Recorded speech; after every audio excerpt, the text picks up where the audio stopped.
Hello everyone, welcome to my channel. I am Nidhi. In this video, we will see our second chapter of Hindi Aro, that is बाजार दर्शन।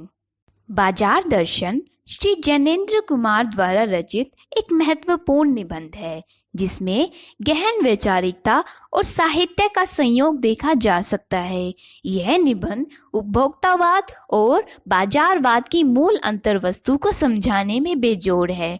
जैनेन्द्र जी ने इस निबंध के माध्यम से अपने परिचित और मित्रों से जुड़े अनुभवों को चित्रित किया है कि कैसे बाजार की जादुई ताकत हमें अपना गुलाम बना लेती है। उन्होंने यह भी बताया है कि अगर हम आवश्यकता अनुसार बाजार का सदुपयोग करें तो उसका लाभ उठा सकते हैं, लेकिन अगर हम जरूरत से दूर बाजार की चमक धमक में फंस गए तो वह असंतोष, तृष्णा और ईर्ष्या से घायल कर हमें सदा के लिए बेकार बना सकता है। इन्हीं भावों को लेखक ने अनेक प्रकार से बताने का प्रयास किया है। लेखक बताता है कि एक बार उसका एक मित्र अपनी प्रिय पत्नी के साथ बाजार में एक मामूली सी वस्तु खरीदने गए, लेकिन जब वे लौट कर आए तो उनके हाथों में बहुत से सामान के बंडल थे। इस समाज में असंयमी एवं संयमी दोनों तरह के लोग होते हैं।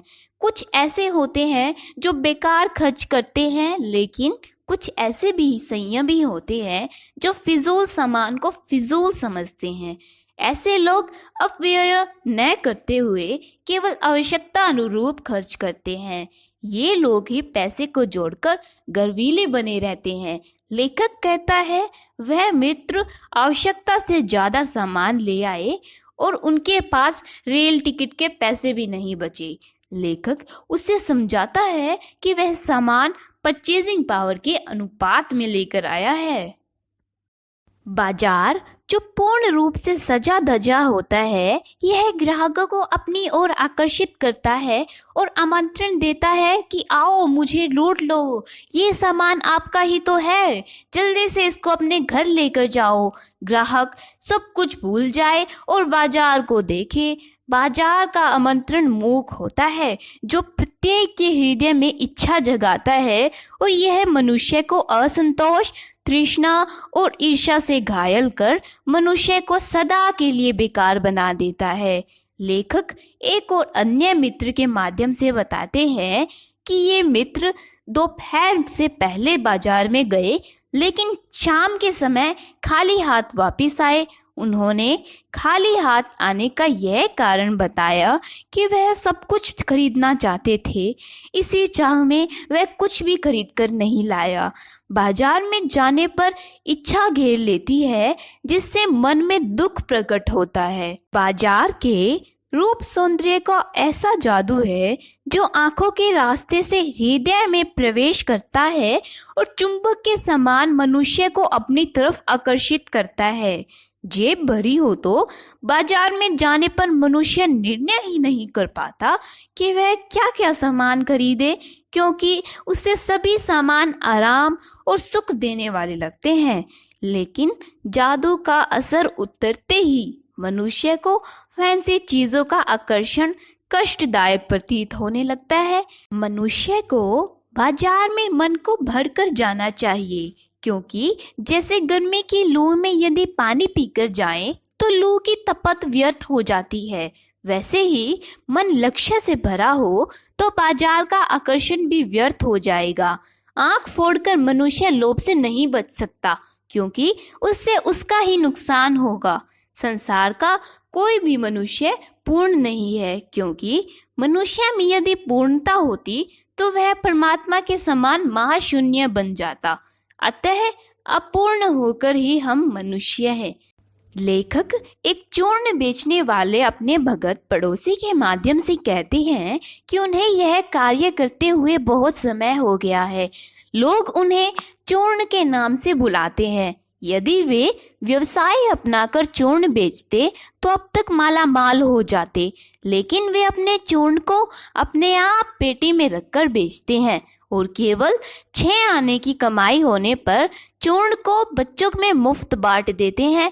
लेखक बताते हैं इस सेठ भगत पर बाजार का जादू थोड़ा सा भी नहीं चलता। वह जादू से दूर पैसों से निर्मोही बन मस्ती से अपना कार्य करते हैं। एक बार सड़क के किनारे लेखक पैदल चला जा रहा था कि एक मोटर उनके पास से धूल उड़ाती गुजर गई। उनको ऐसा लगा कि यह मुझ पर पैसे की व्यंग्य शक्ति चलाकर गई हो कि उसके पास तो मोटर ही नहीं है।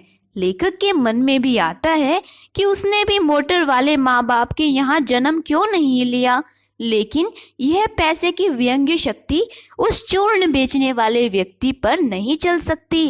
एक बार भगत जी लेखक को बाजार चौक में मिले। बाजार पूरा सजा हुआ था, लेकिन उसका आकर्षण भगत जी के मन को नहीं भेद सका।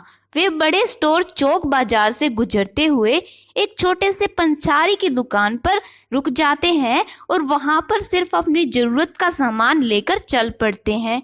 उनके लिए चांदनी चौक का आमंत्रण व्यर्थ दिखाई पड़ता है, क्योंकि अपना सामान खरीदने के बाद सारा बाजार उनके लिए व्यर्थ हो जाता है। लेखक अंत में स्पष्ट करता है कि बाजार को सार्थकता वही मनुष्य देता है जो अपनी चाहत को जानता है, लेकिन जो मनुष्य अपनी इच्छाओं को नहीं जानते वे तो अपनी परचेजिंग पावर के गर्व में अपने धन से केवल एक विनाशक और व्यंग्य शक्ति ही बाजार को देते हैं। ऐसे मनुष्य ना तो बाजार से कुछ लाभ उठा सकते और न बाजार को सत्य लाभ दे सकते। ऐसे लोग सद्भाव के हवास में केवल एक कोरे ग्राहक का व्यवहार करते हैं। सद्भाव से हीन बाजार मानवता के लिए एक विडंबना है और ऐसे बाजार का अर्थशास्त्र अनीति का शास्त्र है। तो इसी के साथ हमारा सेकंड चैप्टर भी होता है कंप्लीट। अगर आपको हिंदी के और चैप्टर्स की समरी चाहिए तो आपको डिस्क्रिप्शन बॉक्स में प्लेलिस्ट का लिंक मेंशन है, आप वहां से जाकर देख सकते हैं। If this video is helpful for you then please share it with your friends and classmates. Thanks for watching and please like my videos and subscribe my channel.